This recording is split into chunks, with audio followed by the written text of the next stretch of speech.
Hello, my lovely friends, and welcome to our channel. In this video, you're not just going to hear another story. You're about to witness the life of a man who was once richer than Elon Musk and Jeff Bezos combined. Yes, you heard that right. Adjusted for today, Rockefeller's wealth would top $400 billion more than any billionaire alive. But he didn't start with wealth. He was born to a poor family. He had a father who lied, cheated, and disappeared. He didn't get a perfect childhood, but he had something far more powerful than money: unshakable focus, haunting silence, a mind that saw everything. He rarely spoke. He observed, he calculated, and he worked like a man possessed. He was called the most ruthless man in America, but also the greatest philanthropist the world has ever seen. So how did a poor boy with nothing become the richest man the world has ever known? In this video, you will learn everything from his childhood and struggles, to how he built the oil empire that powered modern America, to how he gave away half of his fortune to change the world. And most importantly, you will learn how to improve your English through real-life storytelling. You'll learn powerful vocabulary, emotional expressions, and life-changing lessons, all in simple and clear English. By the end of this series, you will not only know Rockefeller's life, you'll be motivated to transform your own. So grab your headphones, sit back, and let's begin the story of the boy who was born in silence and died as the king of oil. Chapter 1. John D. Rockefeller's early life. John Davidson Rockefeller was born on July 8, 1839, in a small farmhouse in Richford, New York, USA. He wasn't born into luxury. His family was poor. His home was simple. He didn't wear expensive clothes or play with toys. He played with dirt, rocks, and hope. His father, William Avery Rockefeller, was not a kind man. People called him Devil Bill. Why? Because he was a liar, a cheater, and a trickster. He sold fake medicine by pretending to be a doctor. He would vanish for weeks, sometimes months. He cheated people and even cheated on his wife. He once told his son, John, "Cheat before you get cheated." That sentence stayed in John's mind forever. But instead of becoming like his father, John studied him. Watch every lie, every trick, every scam, and silently make a decision. I will never be weak. I will never depend on anyone. While his father was wild and dangerous, John's mother was calm, disciplined, and religious. Her name was Eliza Davidson Rockefeller. She was a strict woman. Every dollar was counted. Every minute had a purpose. She taught her children hard work, prayer, and self-control. She said, "Willful waste brings woeful want." That means if you waste time or money, one day you will suffer. Eliza would give John 1 cent and say, "Go buy bread, bring back change, and remember how hard money is to earn." John never forgot that. From the age of 7, he was learning business 1 cent at a time. John had 5 siblings, but not all survived. The house was filled with work, chores, silence, and fear of their father. The children worked on the farm. John milked cows, planted crops, and helped his mother. He didn't complain. He worked with military discipline, even as a child. While other kids played, John was writing in a little book. He tracked money, counted coins, and wrote dreams. John was quiet. He didn't smile much. He didn't fight or shout. He simply watched and waited. People said, "That boy, there's something scary about his calm." And they were right. When John was 14, the family moved to Ohio. His father kept disappearing, making life unstable. John was forced to become the man of the house. He was only a teenager, but he started taking care of his mother and siblings. He found small jobs. He raised turkeys. He sold potatoes and candy, and he saved every single penny. One day in his journal, young John wrote, "I want to make $100,000. I want to live 100 years." In the 1800s, $100,000 was a huge dream. But Rockefeller believed in dreams backed by discipline.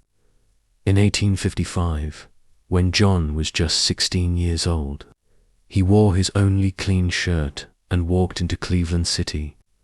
He went door to door, searching for a job. No resume, no contacts, just courage and silence. He was rejected by more than 15 officers. But on September 26, 1855, a company finally hired him, Hewitt and Tuttle Commission Merchants.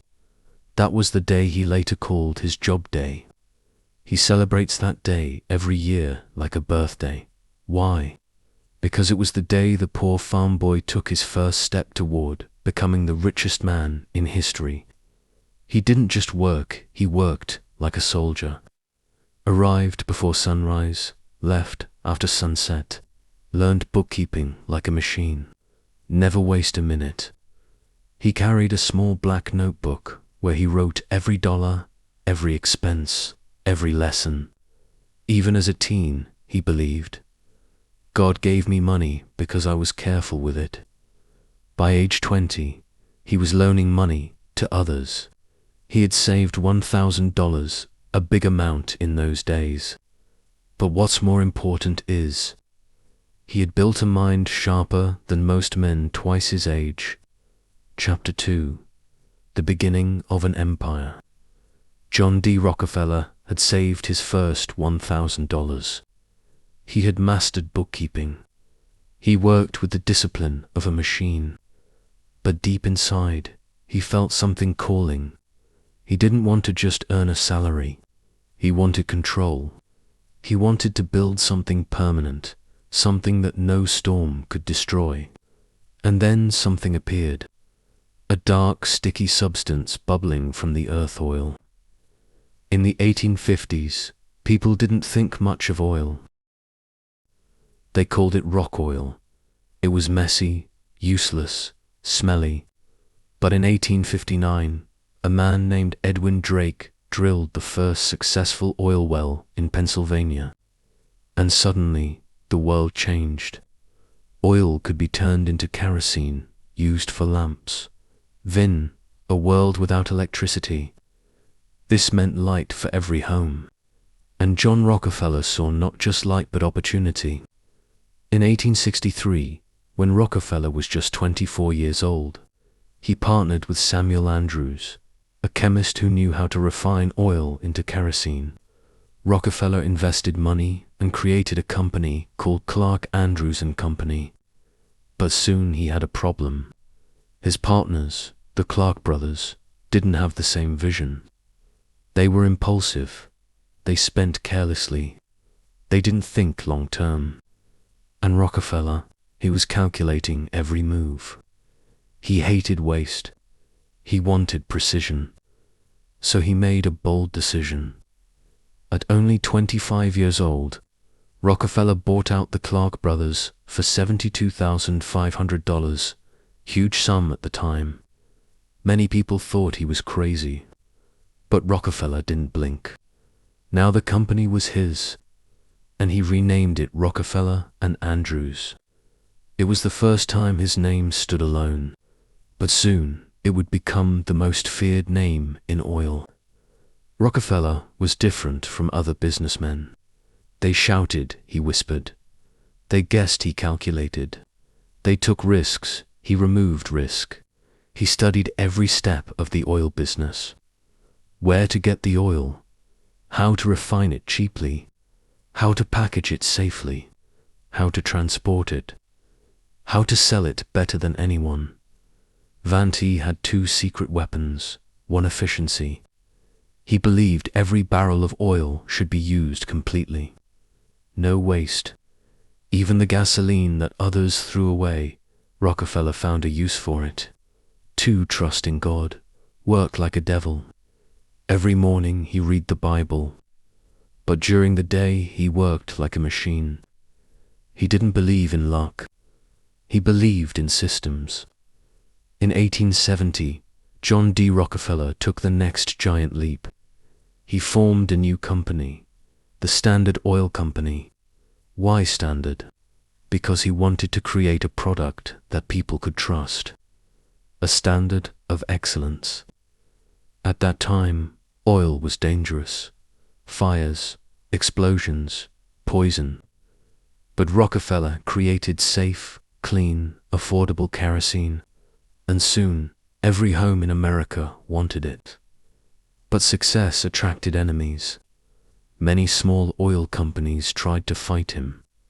They charged lower prices. They made big promises. Rockefeller didn't shout. He simply cut his prices lower until they collapsed.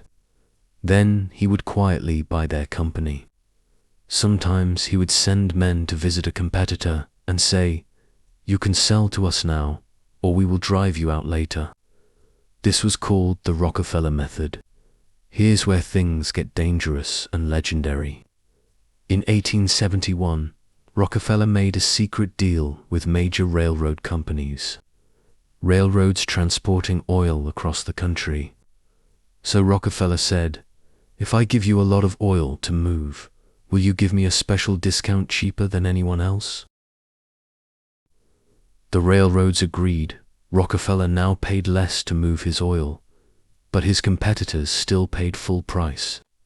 This made his oil cheaper and their oil more expensive. It was genius, ruthless, and totally legal at the time. Competitors screamed, but they couldn't stop him. By 1872, Rockefeller's company had grown. So powerful, he launched a secret plan called the Cleveland Massacre. He sent agents to every small oil refinery in Cleveland and said, "Sell to us or we'll destroy you." Within a few months, he had bought 22 of the 26 competing refineries. It wasn't war, it was surgical business domination. All of this power, all of this fear came from a man who never shouted, never partied, never gambled, never wasted time. He ate simple meals. He avoided the media. He stayed focused like a laser. He once said, "Do not many of us who fail to achieve big things fail because we lack concentration." The art of concentrating the mind on the thing to be done at the proper time and to the exclusion of everything else. Rockefeller didn't work alone. He surrounded himself with men who were brilliant, loyal, silent. He trained them to think like machines just like him. They wore suits, avoided headlines, and moved like shadows. They were called the Oil Trust, and they were taking over America. But trouble was coming. By the late 1870s, Rockefeller was too powerful. Too many refineries, too many railroads, too much silence. People began to ask who gave this man so much power. Is he building a monopoly? The public didn't like it. The government didn't like it, and the media began to attack. Chapter 3: War against Rockefeller. The Empire versus the People. By the end of the 1870s, John D. Rockefeller was no longer just a businessman. He had become a mysterious force that controlled the lifeblood of America: oil. Every lamp in every house, every train shipment, every factory, all powered by Standard Oil. He didn't just sell kerosene, he sold light, movement, energy. But behind that quiet success, something dark was growing. People had never seen a man like Rockefeller before. He never gave interviews. He never smiled in public. He stayed silent, worked in the shadows, and kept growing richer. This made people curious, then nervous, then angry. Who is this man who controls our country's oil? Why can no one compete with him? Is he above the law? Newspapers started calling him the Oil King, the Octopus, the silent killer of competition. He had everything: power, money, influence. But now he had enemies, and the first attack would come from where he least expected. In the late 1890s, a young journalist named Ida Tarbell started investigating Standard Oil. Why? Because her own father had been destroyed by Rockefeller's tactics. He had owned a small oil business in Pennsylvania until Rockefeller's agents came with their quiet threats: sell or disappear. He lost everything. Ida never forgot that. So she spent years collecting evidence, interviewing former employees, and studying every deal Rockefeller made. In 1904, she published a book, The History of the Standard Oil Company. It was not just a book, it was an explosion. In her writings, Ida revealed how Rockefeller made secret deals with railroads, crushed small businesses with price wars, used fake companies to spy on rivals, threatened owners to sell or face ruin. Her most powerful line: "Mr. Rockefeller has systematically played with loaded dice." Meaning, he never played fair. He controlled the rules. He designed the game. The public was shocked. Suddenly, Rockefeller wasn't a silent genius anymore. He was the face of corporate greed. By now, Rockefeller's company had swallowed more than 90% of America's oil business. He had refineries, pipelines, railroads, barrels, stations, everything. So in 1890, the US government passed a law, the Sherman Antitrust Act, a new weapon to stop monopolies, companies that destroy all competition. But for years, it was only a law on paper, until the pressure became too strong to ignore. By 1906, the US government had one goal: break Standard Oil. As the media, the public, and the government turned against him, what did Rockefeller do? He did not speak. He did not fight in newspapers. He did not appear in court. He let his lawyers handle the noise while he kept doing what he always did: grow stronger in silence. But deep inside, he knew the storm was coming, so he started preparing his empire for war. At this point, Rockefeller had created one of the most complicated business structures in history. Standard Oil was no longer just one company. It was a maze of subsidiaries, holding companies, secret partnerships, regional branches, each one legally separated, but all controlled by Rockefeller's board. This made it very hard for the government to prove anything. They had to spend years collecting evidence. But finally, in 1909, the US Supreme Court heard the case. It was one of the biggest legal battles in American history. In May 1911, the court gave its final decision. Standard Oil is a monopoly, and it must be broken into smaller companies. Victory for the government, defeat for Rockefeller. Or so they thought. Standard Oil was split into 34 smaller companies, including Exxon, Mobil, Chevron, Amoco, Conoco. But here's the genius: Rockefeller owned shares in all of them. So when the companies were separated, their stock values skyrocketed. Rockefeller became even richer after losing. Some say his wealth doubled after the breakup. After the court case, Rockefeller finally became visible to the public, and the reactions were mixed. Some saw him as a hero of capitalism, the man who built the modern industry. Others saw him as a robber baron who crushed the weak and played God. But no one could ignore him. Even as an old man, when he walked outside, crowds gathered. Some people waved, some threw stones. Instead of fighting back, Rockefeller began to give away his fortune quietly, carefully. He donated to universities like the University of Chicago, medical research, black colleges in the South, scientific discoveries. He created the Rockefeller Foundation, which still exists today. It helped develop vaccines, schools, and global education. He once said, "God gave me my money, but it is my duty to use it wisely to help humanity." And people began to see a different side of him. The boy who had once counted pennies for bread was now giving millions to save lives. The year was 1911. The US Supreme Court had just ordered the breakup of Standard Oil. A normal businessman would have panicked. Most would feel humiliated, angry, defeated. But John D. Rockefeller, he smiled. He stayed calm and quietly walked away from the battlefield he once ruled. But this wasn't the end. This was a new beginning. Not as the king of oil, but as a man, a husband, a father. A man with faith, family, and an enormous mission to give back. More than anyone ever had. Behind every empire is a home, and behind the most powerful man in business was a family, one that very few ever saw. Rockefeller had been married to Laura Celesta Seddy Spellelman since 1864.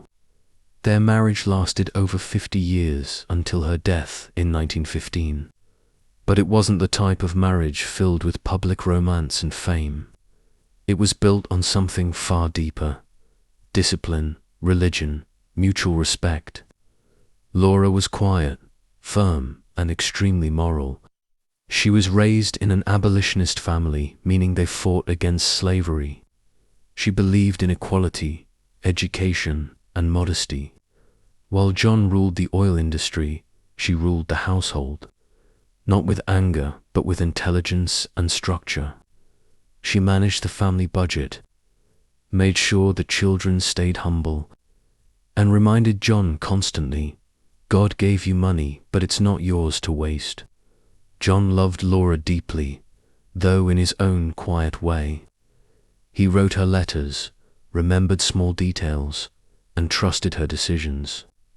They prayed together every day, discussed world events, and supported each other's missions.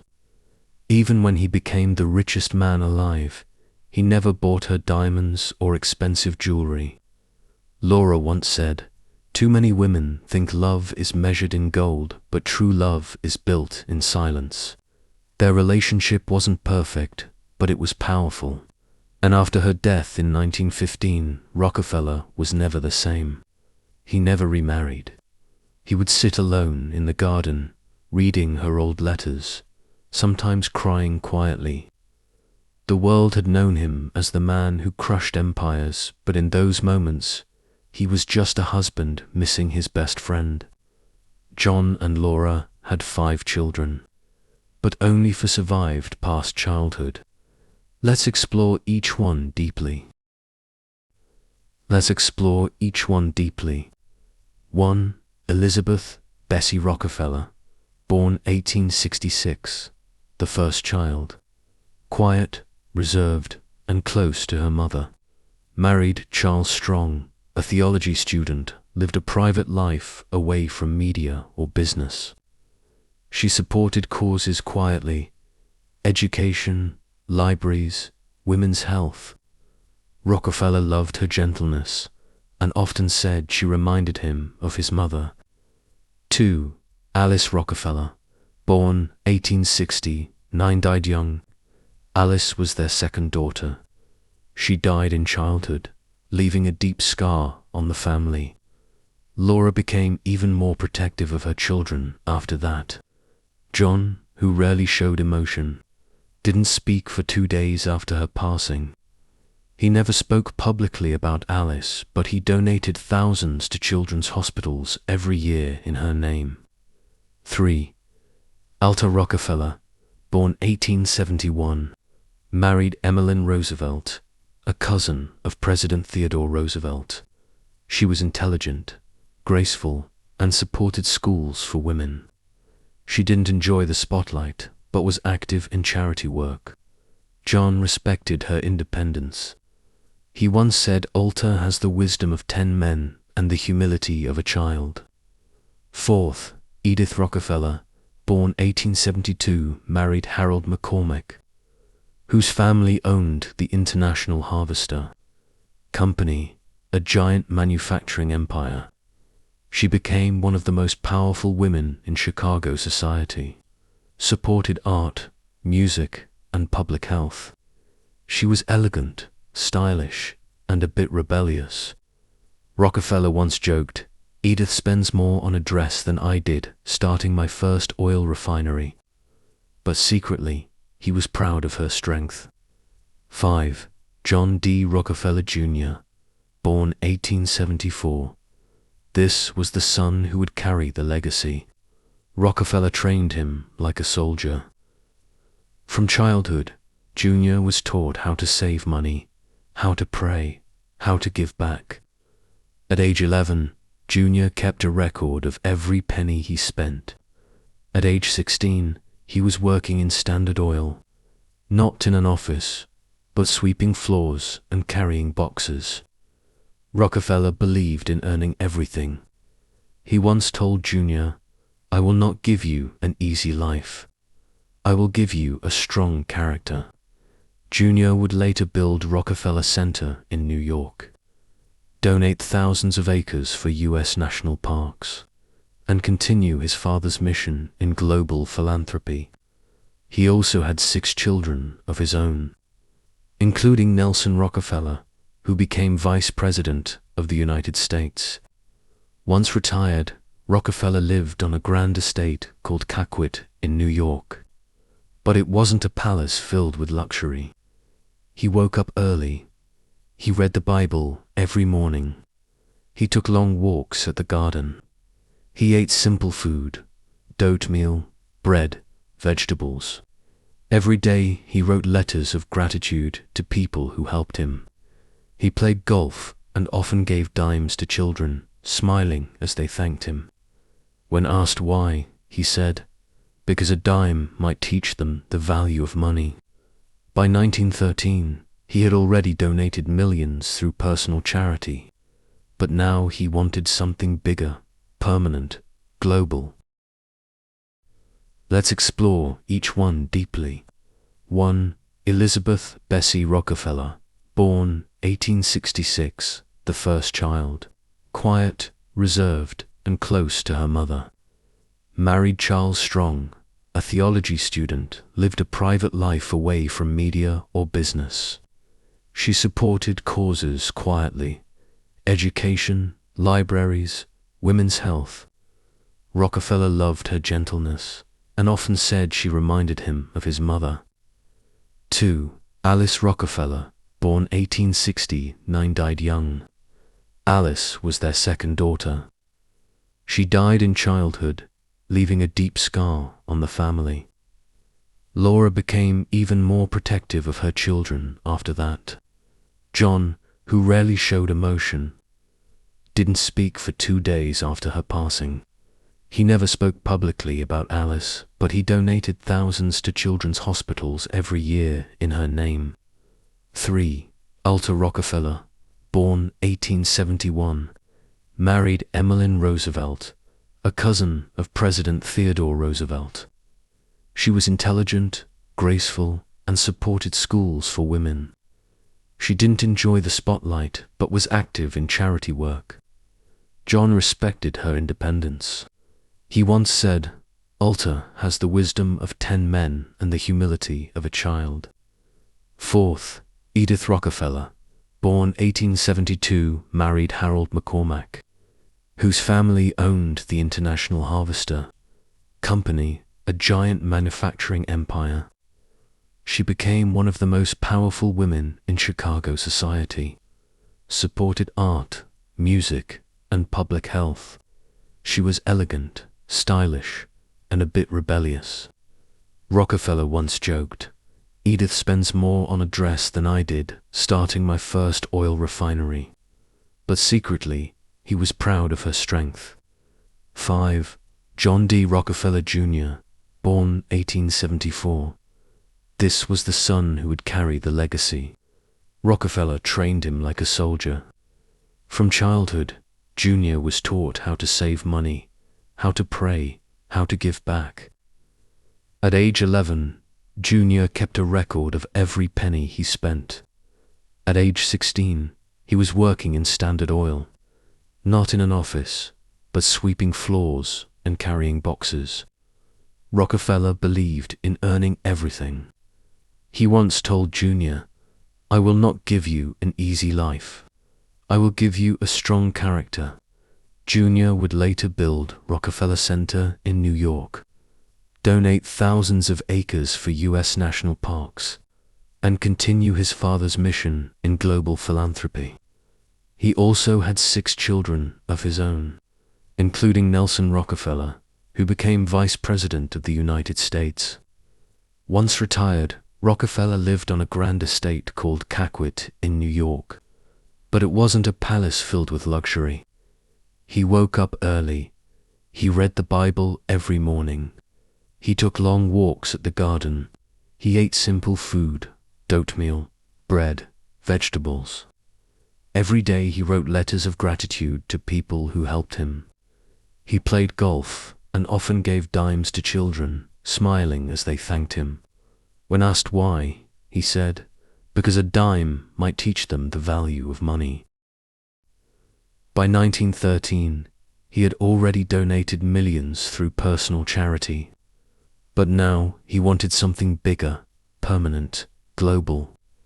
So he launched the Rockefeller Foundation, one of the most powerful philanthropic institutions in history. Its mission, to promote the well-being of humanity throughout the world. Through this foundation, he helped eradicate hookworm in the American South, supported medical research that led to major vaccines, funded universities and public schools around the world, built libraries, research centers, and even helped fund the United Nations. By the time he died, Rockefeller had donated over $500 million, which today would be worth over $10 billion. He once said, "Making money is a gift. Giving it wisely is a responsibility." As he entered his 80s and 90s, Rockefeller began writing his personal reflections. He didn't care about the headlines. He didn't miss the boardrooms. He wanted to be remembered not for how much he made, but how he lived. He wrote letters to his grandchildren, telling them to avoid pride, to love silence, to believe in God, to use money as a tool, not a goal. Even as his body aged, his mind remained sharp. Chapter 4: The Final Goodbye. It was the spring of 1937. The world had changed. Airplanes flew across oceans. Cars filled the streets. Radios connected voices across continents. America had survived the Great Depression, and in a quiet corner of Ormond Beach, Florida, inside a simple, peaceful home called The Casements, a 98-year-old man sat near a window, looking out at the sunrise. That man was John Davidson Rockefeller, the boy who once begged for his first job, who sold turkeys on dusty roads, who built an empire from barrels of oil and then gave away half of it, now sat alone, old, frail, wrinkled, but with a spirit sharper than steel. He had outlived his wife, many of his competitors, and even some of his own children. But now, even he knew the end was near. In his last years, Rockefeller no longer traveled. He spent his days writing letters, reading the Bible, playing golf with his doctor, and taking short walks. Every morning he sat in the garden for hours, watching flowers open, birds fly, and the world carry on without needing him. He often whispered to his assistant, "God has been good to me, much better than I deserve." He was no longer the feared oil king. He was now just a man who had seen nearly a century of change and shaped it. In his final weeks, he had private talks with those closest to him, mostly his son, John Jr., his grandchildren, and a few long-trusted workers. He told them, "Don't chase power, chase purpose. When you have more than you need, build bridges, not walls. The greatest wealth is peace." One day he called his grandson to his side and handed him a small coin, a dime. The child smiled.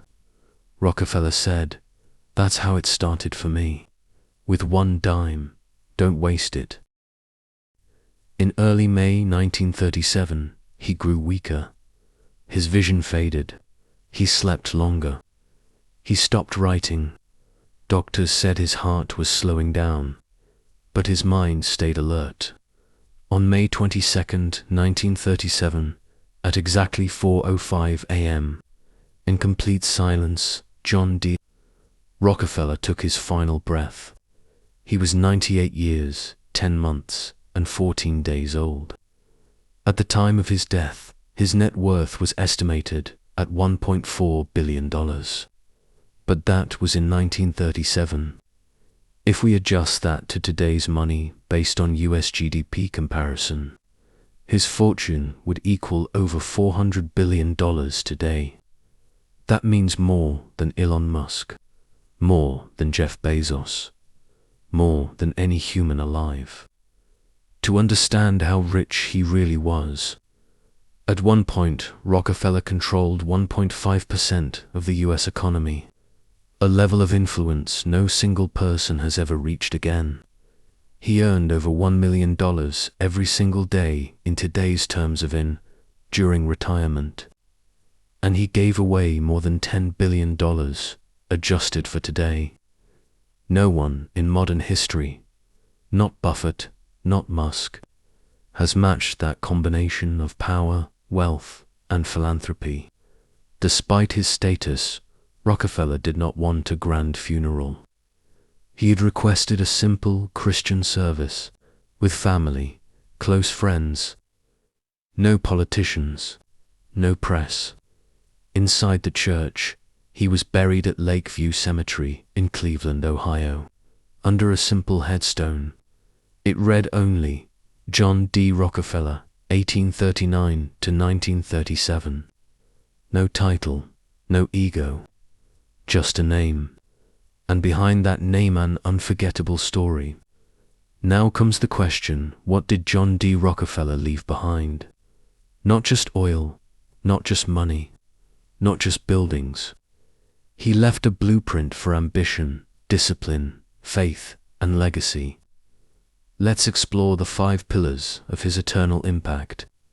1. He redefined what's possible. He showed the world that you don't need rich parents to be great. You don't need to shout to win. You don't need luck if you have a strategy. And you don't need to destroy others. You can rise by building better. B. He turned a dying town into the center of the oil universe. He turned waste into wealth. He turned silence into strength. 2. He proved discipline beats talent. Rockefeller wasn't the smartest. V. He wasn't the strongest. B. He wasn't the most charming. But he was the most focused, the most disciplined, the most patient. He tracked every penny. He planned every move. He avoided chaos. And he stayed silent until it was time to strike. 3. He gave more than anyone in history. He didn't just want to feel good. He helped to solve problems, hookworm, yellow fever, school inequality, and scientific research. He attacked them with the same mindset he used to build Standard Oil. He believed giving without a system is wasteful. Giving with wisdom is eternal. Today, thousands of schools, hospitals, and lives exist because he gave. 4. He created a dynasty without chaos. Most rich families fall apart after 1 or 2 generations, not the Rockefellers. Why? Because he trained his children to think long-term, to live with purpose, to avoid greed, to serve. Even today, over 200 living Rockefellers work in medicine, education, finance, environment, and global health. None of them became celebrities, but all of them carried the same mission: build, give, serve. 5. He taught the world the power of stillness. In a loud world, he stayed quiet. In a chaotic world, he stayed calm. While others chased noise, he chased clarity. He mastered the art of disappearing and dominating. He didn't waste time. He didn't need applause. He didn't care for trends. He lived slowly but left a legacy that moves the world forever. 7 life lessons from John D. Rockefeller. 1. Start small but stay focused. Rockefeller began with just $1 and a notebook. No excuses, just vision and discipline. 2. Discipline is more powerful than talent. He wasn't loud or flashy, but he was focused, organized, and consistent every single day. 3. Silence is a superpower. While others shouted, he listened. He didn't waste energy. He made quiet moves that changed the world. 4. Use your pain as fuel. His father abandoned the family. He grew up poor. But he used those struggles to become stronger, not weaker. 5. Control your time and your money. He tracked every penny. He respected every second. Success comes to those who plan carefully. 6. Give more than you take. He gave away over half his fortune to schools, hospitals, and science. Real success is not what you keep, it's what you give back. 7. Build something that outlives you. He didn't just build a company. He built a name, a family, and a mission that still lives today. You've just heard the entire journey of a man who started with nothing and ended with everything. But what matters most? Not his oil, not his dollars, not even his buildings. What matters most is the lesson he leaves you. Stay focused when others are distracted.